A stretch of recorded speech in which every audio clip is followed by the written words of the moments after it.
Good morning and welcome to Wake Up Well this Monday morning.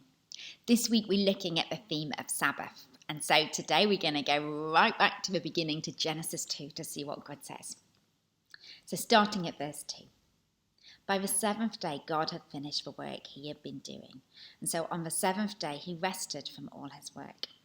Then God blessed the seventh day and made it holy, because on it he rested.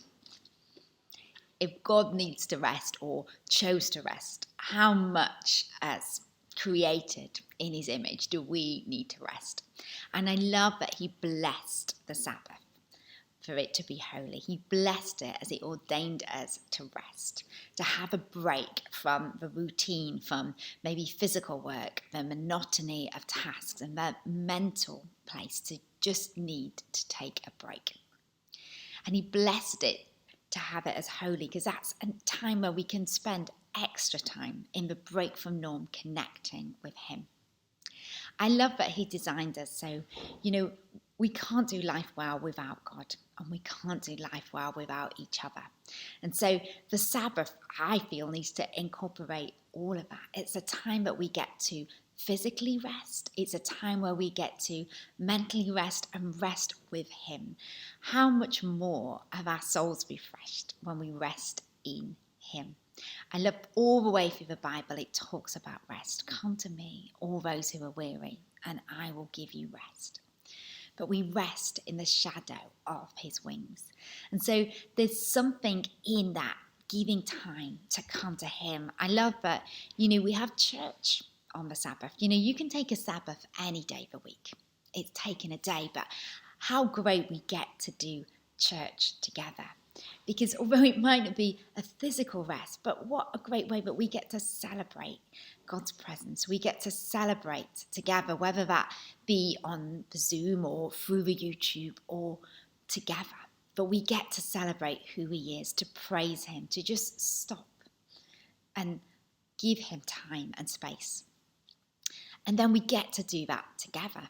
Even now we can do that in our sixes, where we can just be together. We can reflect on him. We can have fun together. We can be together.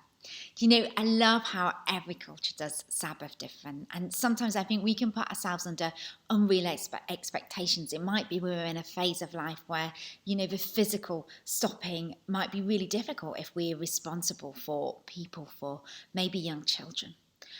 Maybe we still have to cook the dinner and do the dishes. But rest has got to be the soul rest. And that we do with him when we seek him. There we find him.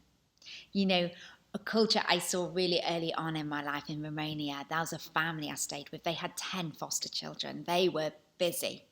But Sundays they went to church and they celebrated together. And they got home and they rested. They went to bed for the afternoon and slept. That was a new thing for me. And when they got up, they had a big family game of basketball. And the simplicity of that was wonderful. It was time celebrating God. It was physical rest, and it was fun time investing in each other.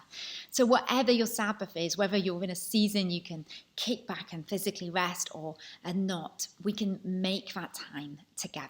And we can make that time to dwell in him, because in him is where we're going to find true heart rest. And so I encourage us, especially in this season when everything looks different, why don't we make our Sabbath a priority, whatever day we pick, to have time to really remember what the Sabbath is. The Sabbath was made for favor, to rest, for his blessing. And so let's take a break from the norm. Let's invest in him, and let's do those connections that bring us life.